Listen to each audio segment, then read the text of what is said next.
Last time, through a grand anabasis, Antiochus had reasserted Seleucid control over the east of the empire. During the decade the Seleucid king had been campaigning in the east, the position of the Egyptian state had severely deteriorated. Following the last war, Ptolemy Philopator had fallen back into his natural state of sloth and degeneracy, caring only about the attainment of pleasure and leaving the affairs of state to his ministers, Eusebius and Agathocles. The extent of Ptolemaic foreign policy during these years was limited, amounting to a half-finished wall for the Cretan city of Gortyn, and a failed attempt at mediation between Macedon and Rome. The domestic situation was even more dire. Since the foundation of the Ptolemaic kingdom, Egypt had been a society stratified on ethnic grounds, with Greek Macedonian aristocrats ruling over the more numerous native Egyptians. As such, Ptolemy I had issued a prohibition against native Egyptians serving in the military, so as to allow the Greek minority to maintain a monopoly on power. Ptolemy Philopator, in a desperate effort to increase the size of his army before the Battle of Raphia, had imprudently begun enlisting native soldiers. The Egyptians, now possessing martial knowledge and experience, rose up against Greek rule, starting in 207 or 206 BC. The rebels soon gained control over much of Upper Egypt, with Thebes acting as their capital, and their leader, Horwennefer, was crowned as pharaoh in 205 BC. Taking advantage of this instability, Egypt's southern neighbour, the Kushite kingdom of Meroe, extended its influence over the southernmost part of the Ptolemaic kingdom. So serious was this rebellion that it seems both Antiochus and Philip offered aid in suppressing it, perhaps fearing the precedent a successful uprising against Hellenic rule would set, perhaps merely seeking to gain concessions from Egypt, but Ptolemy rebuffed these offers. However, matters were made all the worse for Egypt when Ptolemy IV suddenly died at only the age of 40, conceivably as a consequence of his sedentary and indulgent lifestyle, leaving his boy son Ptolemy V Epiphanes as heir. Whoever controlled the boy would have effective power over the kingdom, so before the death of Philopator was announced to the public, Eusebius and Agathocles arranged the murder of Queen Arsinoe. Agathocles sent one of his lieutenants, Philemon, to kill the queen, which, according to John of Antioch, he accomplished through an act of arson on the royal palace. For this service, Philemon was made the governor of the Pentapolis. With his mother dead, the young Ptolemy was now firmly under the thumb of his father's ministers, who, at the coronation, read aloud a forged will, giving themselves guardianship of the boy. Very shortly after this, Eusebius disappears from the historical narrative, presumably because he had died, possibly murdered by Agathocles, as he now became the sole regent. Among the first acts of the new regime was to send ambassadors to Syria and to Macedonia. Pelops, the emissary to Antiochus, begged the Seleucid king to remain on friendly terms, and to honour the peace treaty which had formerly existed with Ptolemy Philopator. In Macedonia, Eusebius' own son, Ptolemy, tried to secure an alliance with Philip in the event of war with Antiochus, which was a failed endeavour. Clearly, the fear of having to fight another Syrian war while Egypt was in such a period of instability was at the forefront of Agathocles' mind. To this end, Scopas of Aetolia was dispatched to Greece with a large sum of money with which to hire mercenaries, as they would now be particularly vital, given native Egyptian soldiers could not again be relied upon. At the same time, the already enlisted men of the Ptolemaic army were given a cash bonus in an attempt to secure their loyalty. Within Alexandria, Agathocles was far from popular.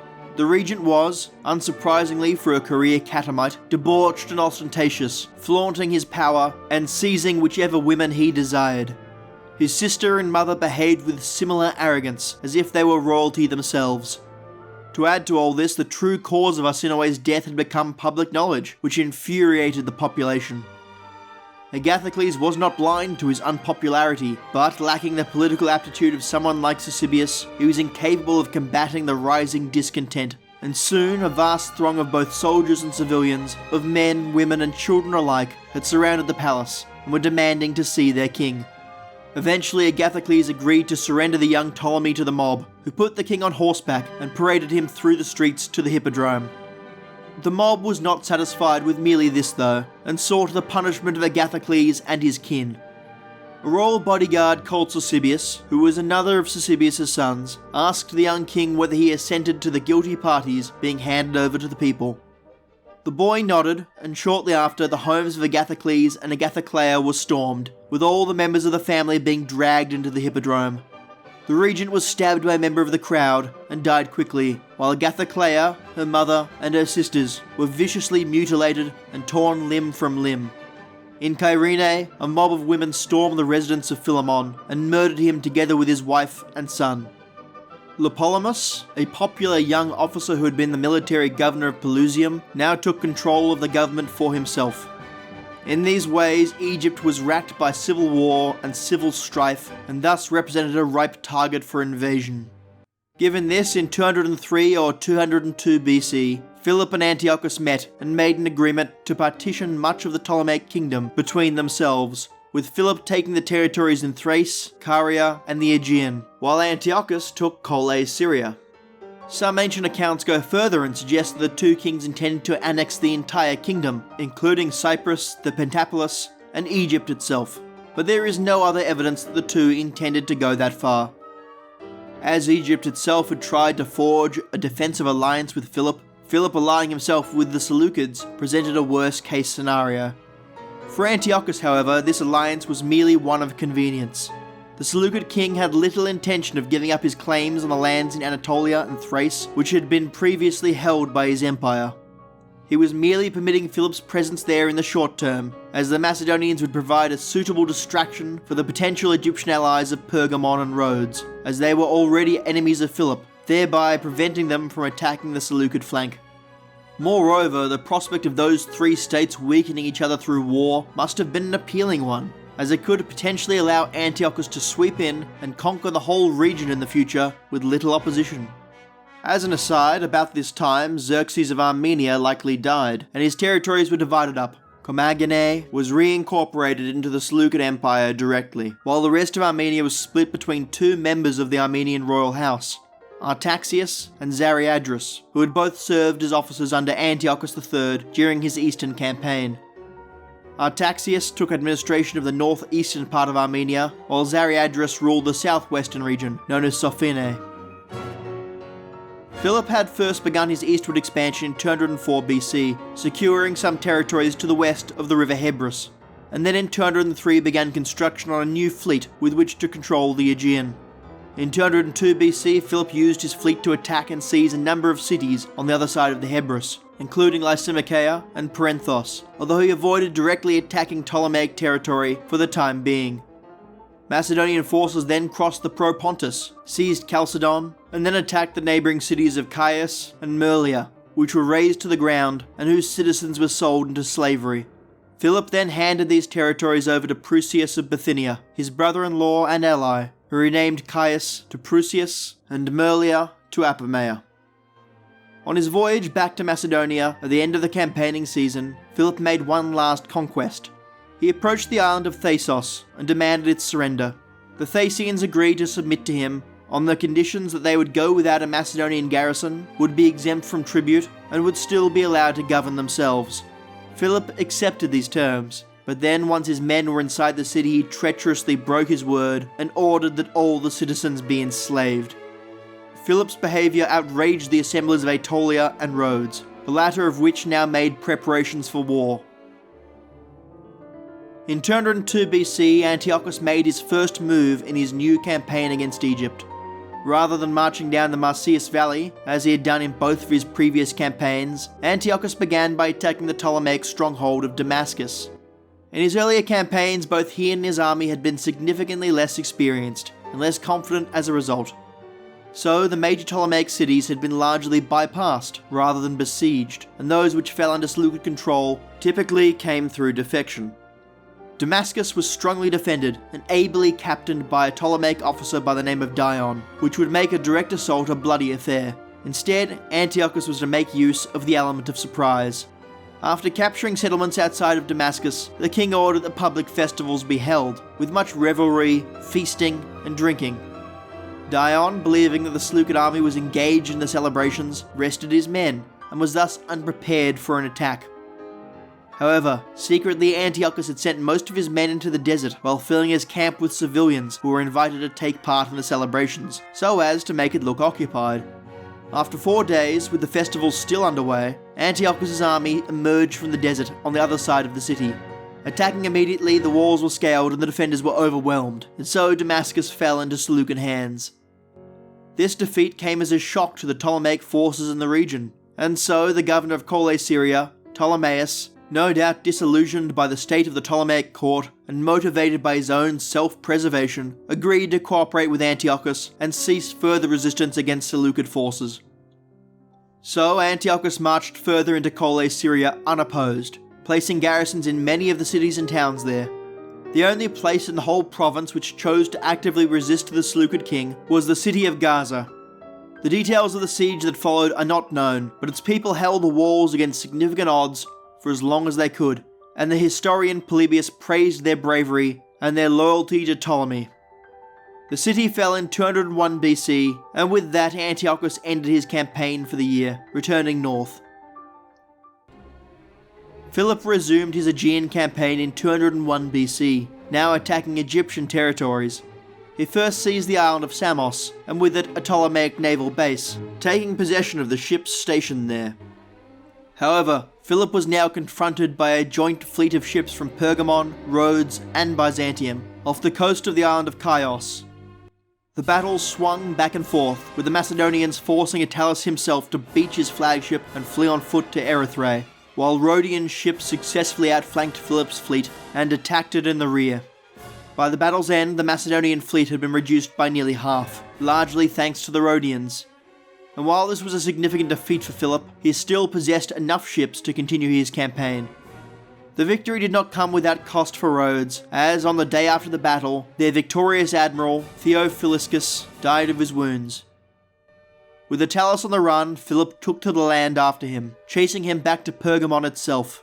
The Macedonian army was insufficient to besiege the fortifications of the city, so instead Philip, enraged that Attalus would not face him in the field, pillaged its environs, destroying the sanctuary of Aphrodite and the grove of Athena Nicephorus. He then sacked Thyatira and proceeded north to the fertile plains of Thebae in search of supplies. What food Philip was able to capture was insufficient to feed his men, so he sent a message to the Seleucid governor Zeuxis, asking for aid. Of course, it was never Antiochus' intention that Philip actually achieved decisive victory in his campaigns, so Zeuxis deliberately kept the aid given to the Macedonian king to a minimum. Again taking to the seas, Philip sailed south, where he met the Rhodian fleet off the island of Lady, near Miletus. There, the Rhodian navy, without Pergamene assistance, and led now by the more inexperienced Cleonaeus, was roundly defeated by Philip, leaving the way open into Caria. The Macedonians took several cities there, including Miletus, Iassos, Bargilia, Parnassus, and Myus. However, in the early winter of 201 BC, while Philip was ashore, his navy was blockaded in port by another combined Rhodian and Pergamene fleet, leaving him trapped. Once again struggling for rations, Philip plundered the land, taking what supplies he could from Zeuxis, and even resorted to trading Myus to the city of Magnesia on the Maeander in exchange for some figs. Eventually, in early 200 BC, Philip and his fleet were able to slip away and sail back north, where he resumed campaigning in Thrace. This time, Philip seized the Ptolemaic possessions there, including Ainos and Maronea, before crossing back to Asia and besieging Abydos. Meanwhile, at the behest of Rhodes and Pergamon, Athens threw off the Macedonian yoke and joined the war. In response, a Macedonian general, Nicanor, invaded and besieged Athens. It just so happened that in response to repeated requests for aid from Pergamon, Rhodes, and Aetolia, a party of Roman legates had recently arrived in the city in order to investigate affairs in Greece. The Romans met with Nicanor and gave him an ultimatum to pass on to Philip. Cease war against the other Grecian states, or else prepare for a war with Rome. Nicanor, not wanting to unilaterally start a new war, withdrew from Attica for the time being. The youngest of the Roman legates, Marcus Aemilius Lepidus, was dispatched to Abydos to meet with Philip. Sending such a junior figure was likely a deliberate attempt to insult Philip, and Lepidus's behaviour reflected that. The legate addressed Philip plainly, and without the deference that was expected when addressing a king. the Macedonian monarch was infuriated and dismissed Lepidus and made it clear in no uncertain terms that Macedon did not fear Rome, but advised the Romans to respect their previous treaty. Abydos was soon captured, and Philip ordered another army to ravage Attica, in contempt of the Roman ultimatum. The senior legates instead went to Alexandria and to Antioch, where they attempted to negotiate an end to the war there, but Antiochus paid them no regard. In the Egyptian court, yet another change of leadership had taken place, with Lepolemus having been ousted and replaced by Aristomenes, who had been a member of the royal bodyguard. Scopas of Aetolia had now returned from Greece, with a force of Aetolian mercenaries in tow, ready to take the fight to Antiochus. In 200 BC, Scopas set forth north with his army into Colle, Syria, and began to reconquer the territory. With the vast majority of Antiochus' army back in Syria, Scopas faced little resistance in many places, and certainly some cities must have welcomed the Ptolemaic force as liberators from an occupying enemy. This was not true of the city of Jerusalem, which had to be subjugated by Scopas, who afterwards put a large garrison in the city citadel. In total, Scopas was able to retake Judea and much of the Decapolis near the Sea of Galilee. In response, Antiochus mobilized his army and marched south. The two armies met at Panion, south of Mount Hermon, about halfway between Galilee and Damascus. The details of the ensuing battle which have come down to us are unusual, as they consist of the historian Polybius criticising inaccuracies in the work of Zeno of Rhodes, using his description of the Battle of Panion as a case study. While the summation of our knowledge comes only from these listed inaccuracies, if one factors in knowledge of the unusual regional topography, the inaccuracies can be explained and the battle can be reconstructed. Following Bar-Kochva's modern account of the battle, the field of battle straddled the river Panion, with the foothills of Mount Hermon to the north. The Seleucid army was encamped at Panion itself, to the east of the river. The Ptolemaic force was on the opposite side, on a plateau to the southwest. In that area, the river is shallow and fordable, but as it flows southwest, the banks for a time become steep and the river dangerous to cross, before then becoming shallow again. This is key to understanding the battle, as the impassable section of river served to divide the battlefield into two separate arenas, with two separate battles, one to the north and one to the south. In the northern arena, Antiochus sent his younger son, Seleucus, ahead over the river to the hill of Tel Hamra, taking the high ground with his heavily armoured cataphract cavalry, a type of unit which the Seleucid army had only recently adopted after its eastern campaigns. With the heights secured, at daybreak Antiochus led a large part of the army across the river to face the Ptolemaic soldiers on the plateau. Due to the narrowness of the field, the deployment had to be more congested than usual. Indian elephants led the way in the centre, with Tarentine skirmishing cavalry and the ranged troops guarding their flanks, and behind them the phalangites and the king's cavalry. Before dawn, Antiochus had dispatched his eldest son, Antiochus, to the southern arena, where he occupied a hill, Tel Fakir. This allowed him to oppose the Ptolemaic Aetolian infantry and cavalry, who were stationed on the neighbouring Tel Azaziyat, and prevent them from taking the Seleucid camp or even encircling the troops in the northern arena.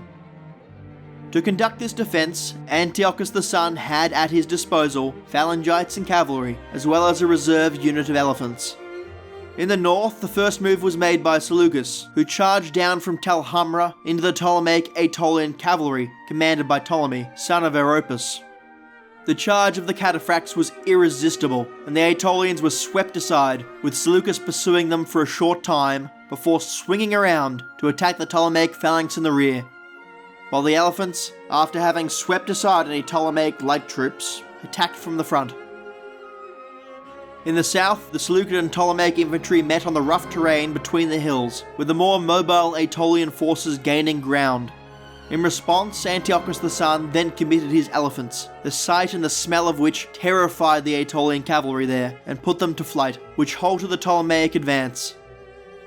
Scopas, seeing the battle turning against him in the northern arena, rode at speed to take command of the troops in the south, in a desperate attempt to snatch a victory.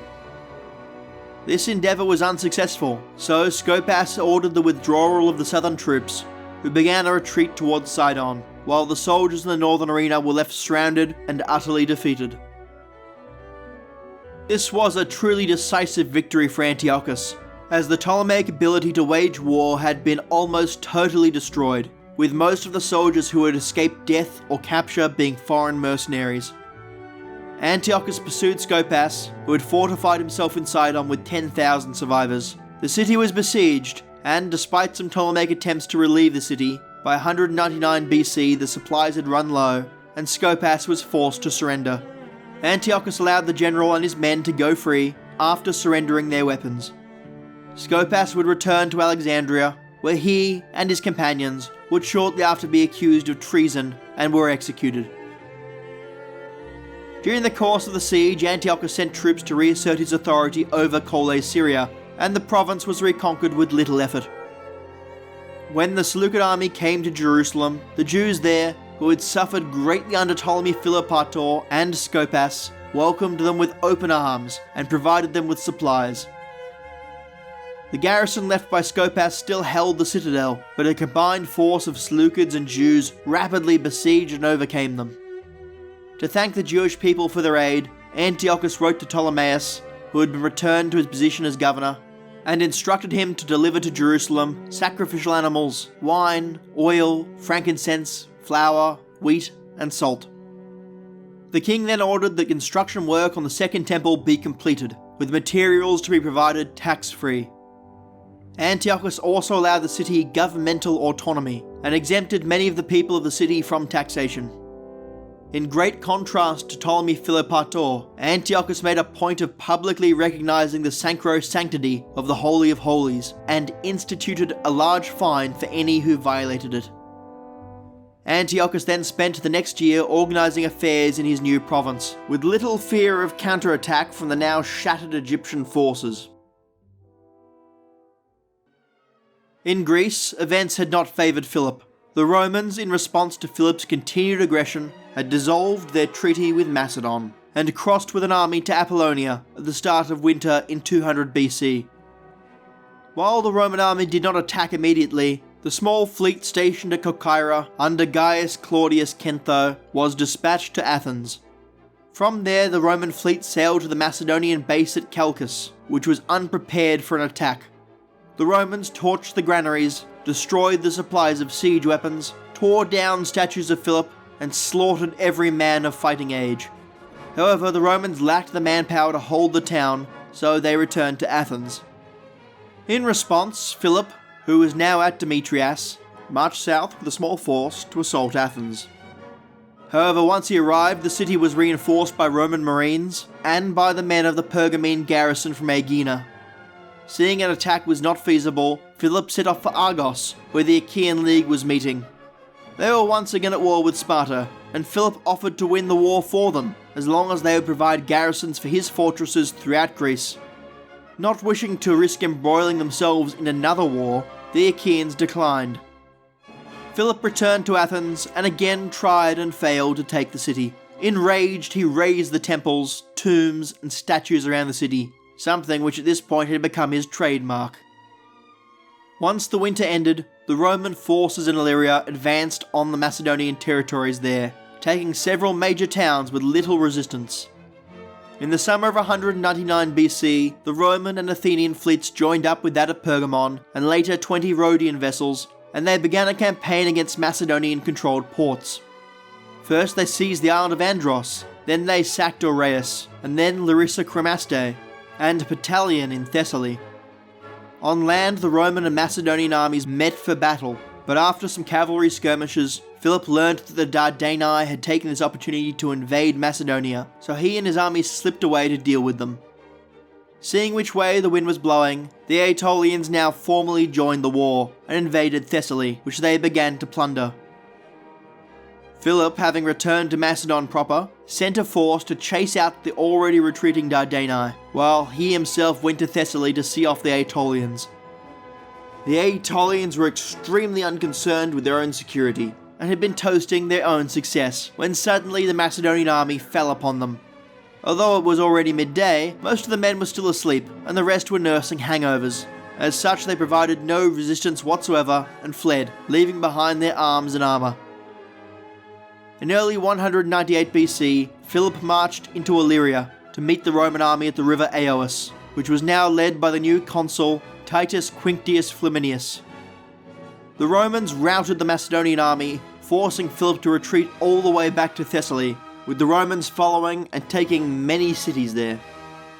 In the aftermath of this, the Achaean League broke their long friendship with Macedon and declared war, although the city of Argos seceded in order to remain loyal to Philip. Now almost all of the Greek world stood with the Romans against Macedon. In the face of this, Philip met Flaminius to negotiate. Flaminius's demands were not up for negotiation. Macedon must abandon Corinth, Chalcis, Demetrias, and Illyria, and return all territories taken from Ptolemy. These terms were unacceptable to Philip, so the war continued. In 197 BC, in exchange for an alliance, Philip handed over Argos to Sparta. Once the city was in the hands of Nabis, the king of Sparta, he immediately contacted the Romans and made an alliance with them instead. Shortly after this, the Boeotians invited Attalus to Thebes in order to advise them as to whether they should join the Roman alliance. As it happened, Roman forces approached the city at this time, so the decision was made for the Boeotians, but they went ahead with the council anyway. The Pergamene king arrived and addressed the council, passionately recounting the services he had provided to Greece, but after some time he fell silent and then collapsed, paralysed down half of his body. He had suffered a severe stroke and died a short time later after returning to Pergamon. He was 72 years old and had reigned for 44 years. Afterwards, the Boeotians unanimously voted to join the alliance. Philip now marched south, and Flaminius marched north to meet him. Their armies met in the hills of Kinos Kepale in Thessaly, and what followed was a disaster for Macedon. The land was generally unsuitable for phalanx warfare, but even so, Philip had some initial success, pushing the Romans back on his right. However, this exposed the sides and the rear of the phalanx, and the Roman troops on the left, being far more mobile than the Phalangites, were able to break off and charge into the exposed flanks of the Macedonian right, slaughtering the out-of-position Phalangites. The Romans lost 700 men, while the Macedonians lost 8,000 dead and 5,000 captured. Philip sued for peace on Roman terms. Macedon had to evacuate Greece, give up its holdings in Thrace and Asia Minor, disband most of its navy, not raise an army over 5,000 strong, or maintain any elephants, pay an indemnity of 1,000 talents, and hand over hostages to Rome, including Philip's second son, Demetrius. Philip had now led Macedon to its nadir, and its time as a truly great power in the Mediterranean was at an end. In 197 BC, Antiochus set off for Anatolia. He had by now built up a large fleet, and with it began to attack the coast of Cilicia, while he sent his sons overland to Sardis with an army. The Rhodians sent a letter to Antiochus, demanding that he not advance with his navy beyond the promontory of Caledonia. The Rhodians' main aim was to prevent Seleucid forces from coming to the aid of Macedon, although it seems unlikely this was Antiochus' intention, based on the previous nature of the Seleucid-Macedonian alliance. Ambassadors from Rhodes arrived at Antiochus' camp outside Coricesium, which the king was besieging. There they, in the politest possible terms, threatened to go to war with Antiochus if he continued west. To carry on these talks, Seleucid ambassadors were sent to Rhodes.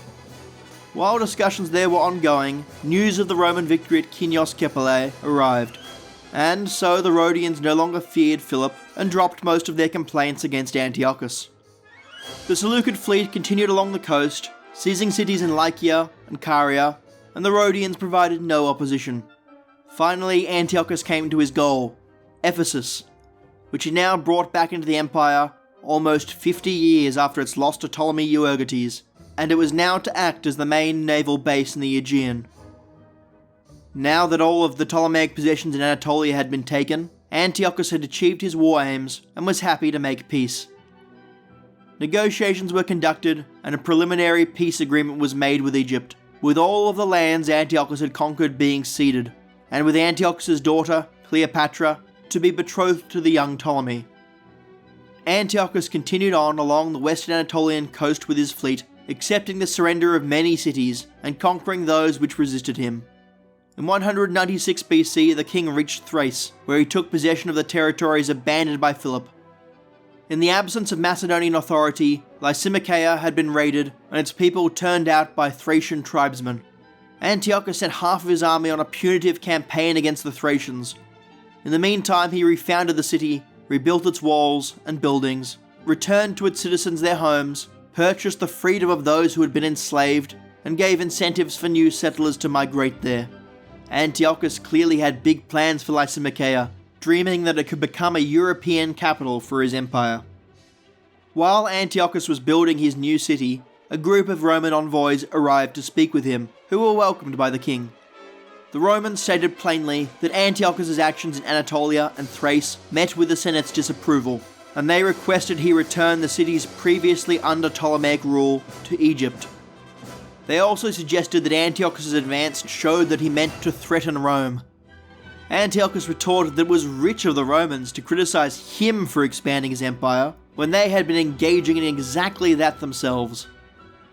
Moreover, he argued that this land was historically part of the Seleucid Empire, as it had been taken by right of conquest by Seleucus after his defeat of Lysimachus, so he had every justification to reassert an imperial presence in the region. Antiochus also noted that he had come to terms with Ptolemy, who had accepted Seleucid rule of the cities in Anatolia, and they were in fact soon to be family. The talks were interrupted by some shocking news that Ptolemy had suddenly died. With no heir to take the Egyptian throne, the land would fall further into civil war, and the peace which Antiochus was in the process of finalizing would be threatened. The Seleucid fleet immediately set sail for Egypt, but while en route was heavily damaged by a storm, leading to great loss of life. Antiochus then learnt that the news of Ptolemy's death was exaggerated, and that the Egyptian king was alive and well. After returning to Seleucia Pieria and then Antioch, Antiochus formalized the peace treaty with Egypt. To cement the peace, Ptolemy and Cleopatra were married. Symbolically, the wedding was held at Raphia, the site of Antiochus's youthful defeat, now at last avenged, and with that, the Fifth Syrian War came to a close. Antiochus had achieved the long-held dream of the Seleucids, decisively defeating Ptolemaic Egypt and taking the lands which had been stolen from Seleucus after Ipsus in 301 BC.